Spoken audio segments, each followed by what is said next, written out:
So, hi guys, magandang araw. So, papakita ko sa inyo yung mga pinamili natin sa Nopril's. So, kami, weekly, namimili po kami ng mga grocery. Kasama na din yung mga panggamit sa, sa CR, ganun. Tapos, mga ibang mga bagay-bagay pa. So, ipapakita ko sa inyo. Yan. Namili ako ng pang-spaghetti guys. Yan. Kasi gagawa tayo ng carbonara ngayon. Kasi day off po natin. So, panibagong araw, panibagong pagluluto. Then, dun sa, para sa anak ko, punasan natin kasi kung sino-sino mga umahawak dito. Rosemary, then, luya. Then, bumili din ako ng ganitong yung chicken na Thai ba ito? Drumstick, chicken drumstick, $14 to guys. So, ganyan siya kalaki. Then, kikiam, squid balls. Then, dalawang kikiam ang binili ko. Then, bacon. Then, ito yung mga spices natin sa pagluluto. Then, grapes. Yan, grapes. Nilagay ko sa plastic. Then, yogurt. Yan. Kasi, mahilig kami ng anak ko ng kumain ng yogurt. So, bumibili talaga ako niyan. Then, patatas. Patatas, yung size ng patatas na binili ko, yung parang sa Pilipinas lang. Yung ganyan. Yan. Then, lemon. 4 na pirasong lemon ang binili ko yan, malalaki. Then, tinapay para sa araw-araw or pangbaon. Then, nakabili din pala ako guys ng singkamas. Singkamas na 3 piraso. Yan. Ganito siya kalaki. Yan. Hindi ko alam kung magkano to. Pero tignan natin mamaya.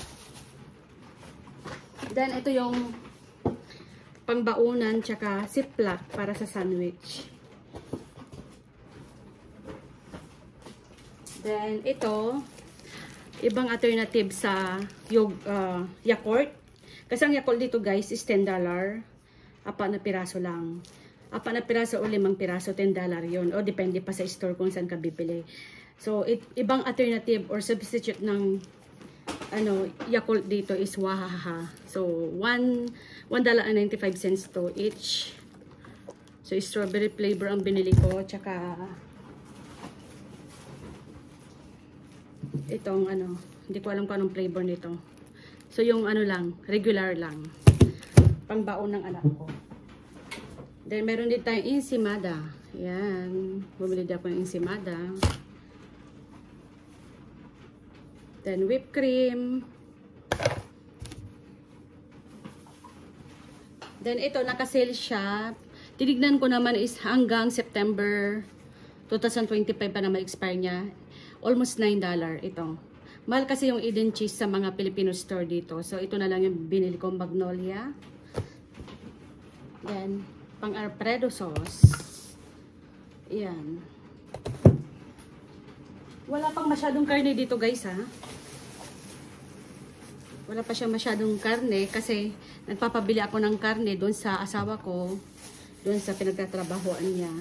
So ang binibili ko mostly dito sa Nopril's o Walmart, mga lang, chicken, ham, hotdog, mga ganun. Itlog, nakalimutan ko palang bumili na itlog. Tapos mayroon din para tayo dito guys na made in Philippines, Manila Choice. Alam ko na alam nyo to. Mura lang to guys. Almost $3. $3 or $4, mga ganon. Hopia. Chinese hopia. Ito yung green is, flavor niya is hopia munggo. Bumili ako 2 kasi mayroon pa akong extra sa ref. Tapos yung isa is, obi. Obi, Then, talong. Then, ampalaya. Yan. Ampalaya kasi magugulay ako. Then, mayroon din akong biniling okra. Okra yan, guys. Then, chicken thigh. Bumili din ako nito, vanilla. Yung Starbucks na vanilla pang kape namin. Then, ito, chicken thigh. So, kanina chicken drumstick yung pinakita ko. So, bumili din ako ng chicken thigh kasi gagawa tayo ng chicken and lemon herbs. Yan. So, and then, ipapakita ko pala sa inyo guys to. Bumili ako nitong peppermint na halaman. Mura lang to guys, sa No Frills din. Peppermint na halaman. So, bubuhayin ko siya. Sana mabuhay ko siya. So, kaya ko to binili guys kasi maganda to. Pag umiinom ka ng tsaa or tea, pipitas ka lang yan. Ilalagay mo doon sa tsaa mo. So, maganda yung essence niya, yung amoy habang nagkakape ka. Or sa tea. Kape or tea. O pwede rin maligamgam na tubig. Ihalo mo to sa kumukulong tubig. Inumin mo, maganda rin to. Maraming health benefits din ang peppermint. Then, ito rin, bumili din ako nitong dahon ng sili. Kasi dito guys, pag nagtatinola kami, ang nilalagay ko lang is spinach.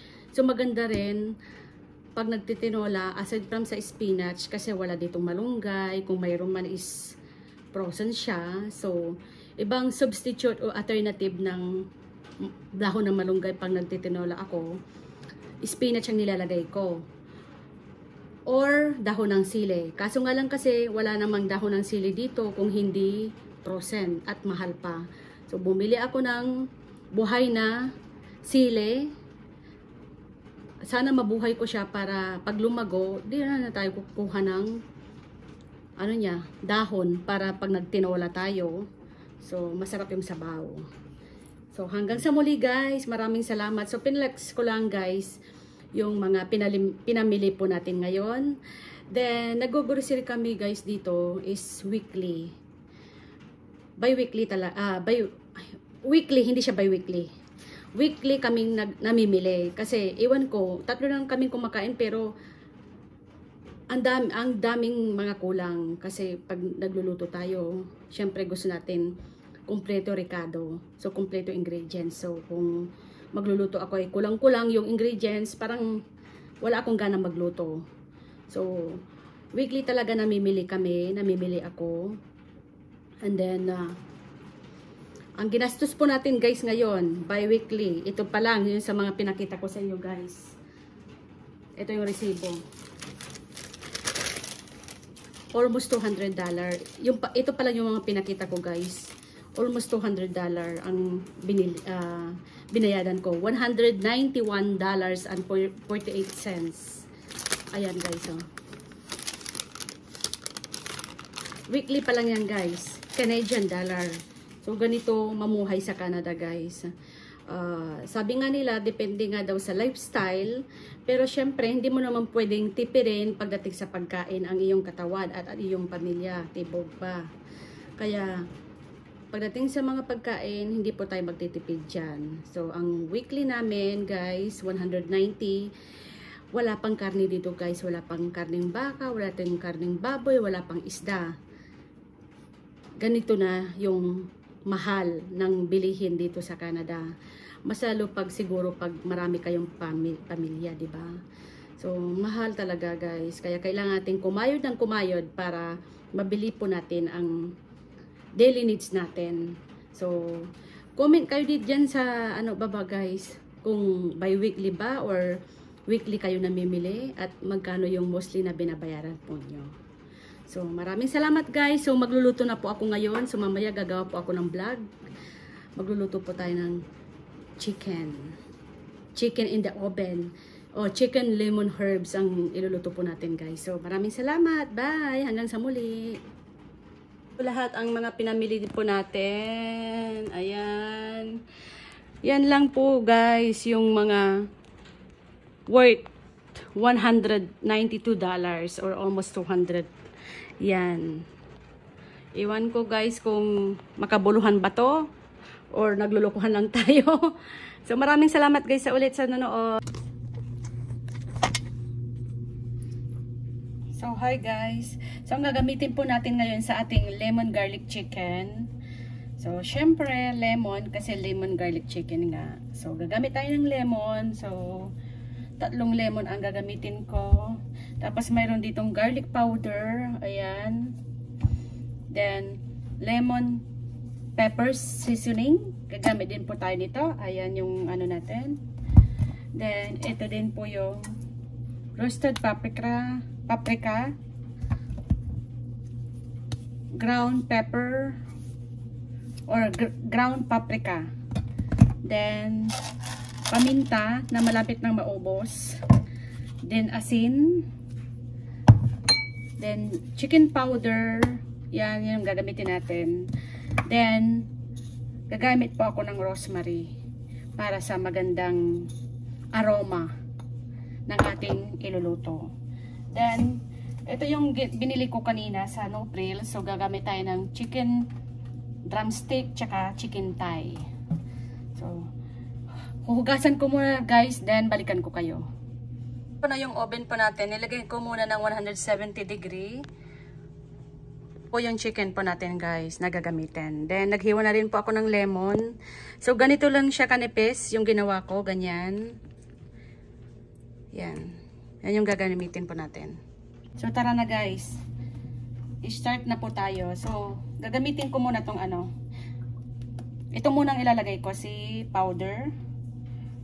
Garlic powder. Then, lemon pepper seasoning. Seasoning tuloy yan.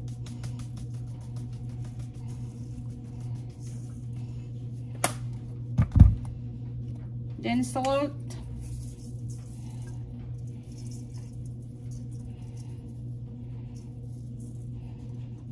Para hindi po siya matabang. Then, itong paprika.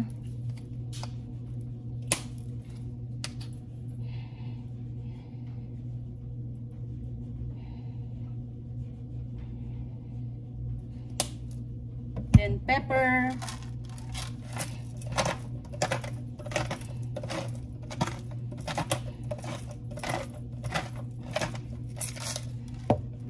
Yeah, ito yung chicken powder natin. Gagamit tayo ng chicken powder. So, tansya-tansyahin lang guys. Tinatansya ko lang siya. Then, yung rosemary. So, ayan. Rosemary.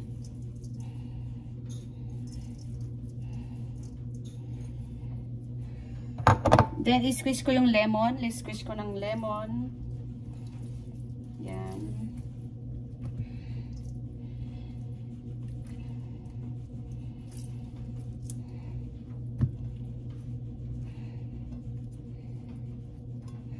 Tsaka ko siya hahaluin.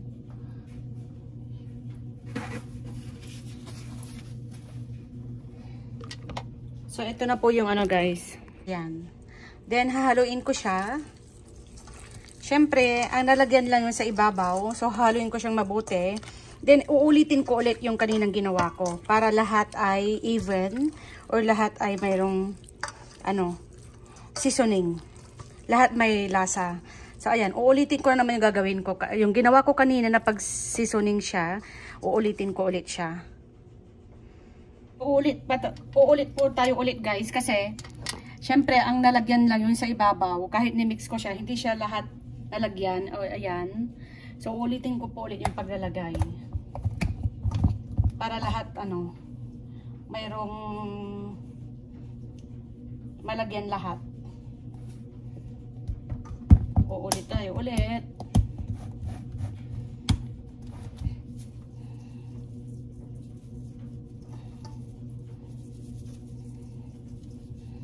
So, huwag kayong magtipid.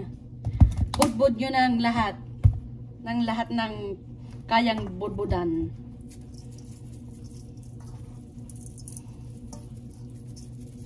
Kasi kayo din naman kakain para ma-appreciate nyo yung lasa. So, lagyan nyo ng madami. Mas mana yung asin. Para may lasa yung ano natin. Baka sobrang alat naman na to. Then yung paprika ulit. Ay, hulog.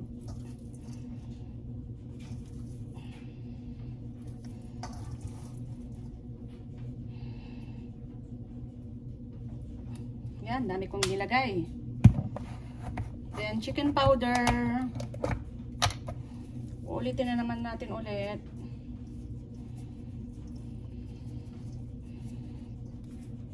Then, yan, pwede na. Pwede ko na ilagay sa mga lalagyan. Ito yung paglalagay natin, guys. Ayan. Pwede sa microwave to or oven. Ayan. Dalawa yung gagamitin natin kasi panigurado kulang yung lalagyan. I-mix ko siya ulit, guys. Haluin natin mabuti para manuot yung lasa.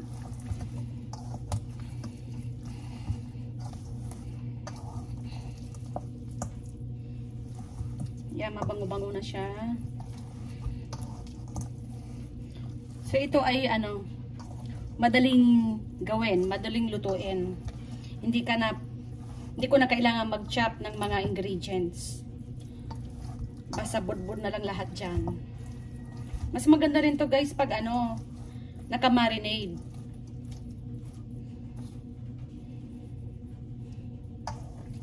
So, lagyan pa natin siguro ng asin. O baka maalat na.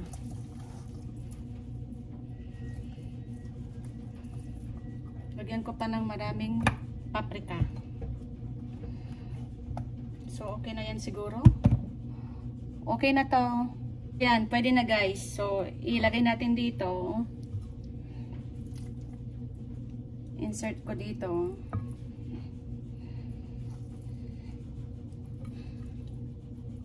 So, hindi ko na siya lalagyan ng mantika kasi mag-oily naman yung manok natin.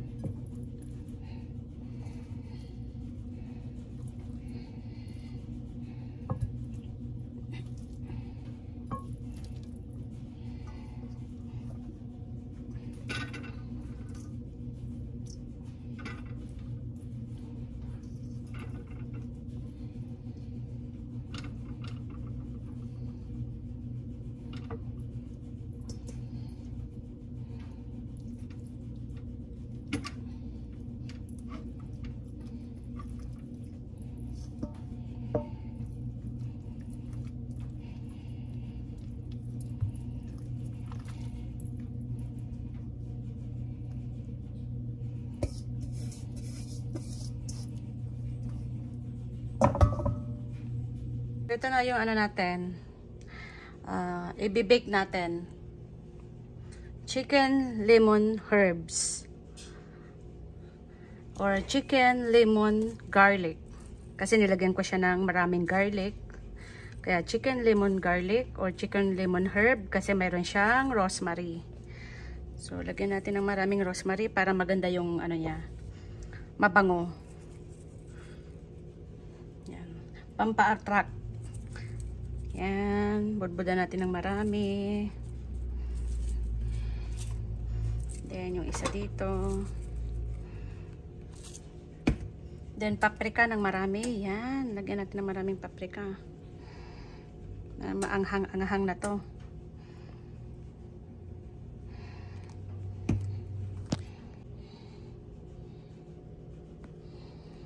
So, ayan.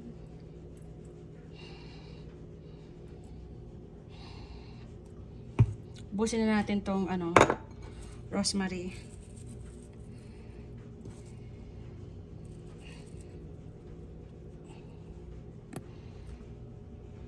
So, lemon. So, lagyan ko siya dito. Yan.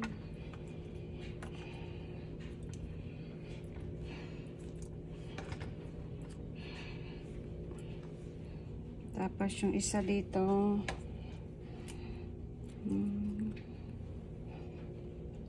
Hihiwa pa ako ng lemon. Parang kinulang tayo ng lemon, guys. Kasi ito na lang yung naiwan. I-squeeze ko na lang dito.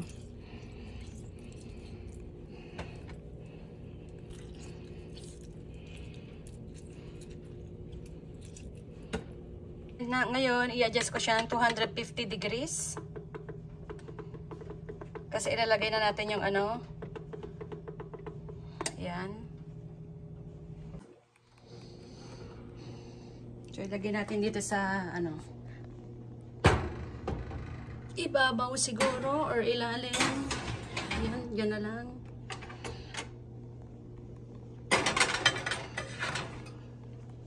Ayan. Guys, para maluto. Hintayin natin guys mga 30 to 45 minutes para sigurado isang oras na lang for 250 degree. So, mamaya guys, update ko kayo kung anong itsura after 1 hour.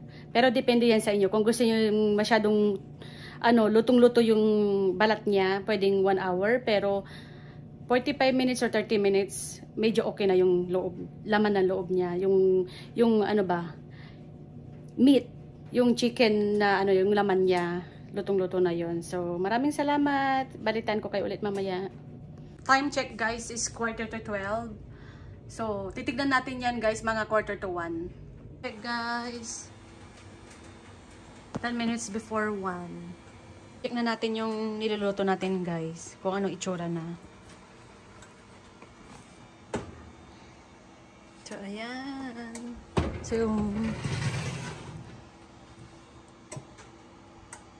So, iluto pa natin ng mga 10 to 15 minutes pa, guys. So, ito na po yung ginawa natin, guys. Ayan.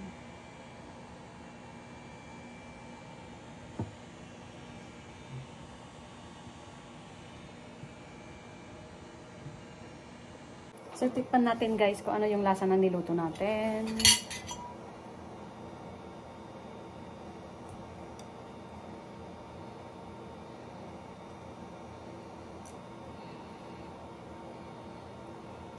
Ayan.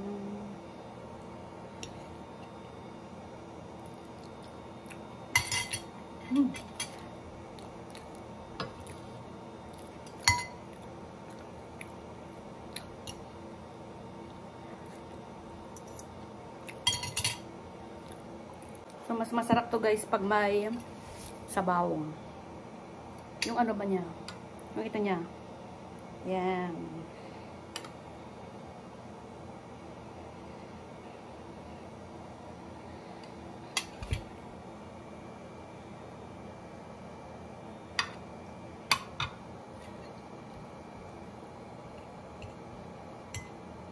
So, lutong-luto yung ano niya. Supposed to be guys 1 hour ang pagluluto ko, yung sabi ko kanina, pero ginawa ko siyang 1 hour and 25 minutes para lutong-luto yung sa loob. Ayan guys, ayan yung ano natin, kung nakikita nyo yan. Tapos ayan,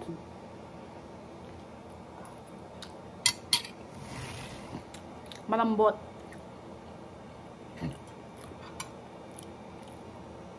Malambot yung pagkagawa. So, maraming salamat guys sa nanood. Gawin nyo din to guys, masarap. Para maiba naman sa maiba namang luto pagdating sa panok. Hindi puro adobo, hindi puro minudo, hindi puro tinola. So, minsan mag-explore tayo ng mga pagkain. Mag-explore tayo sa pagluluto guys. Bye!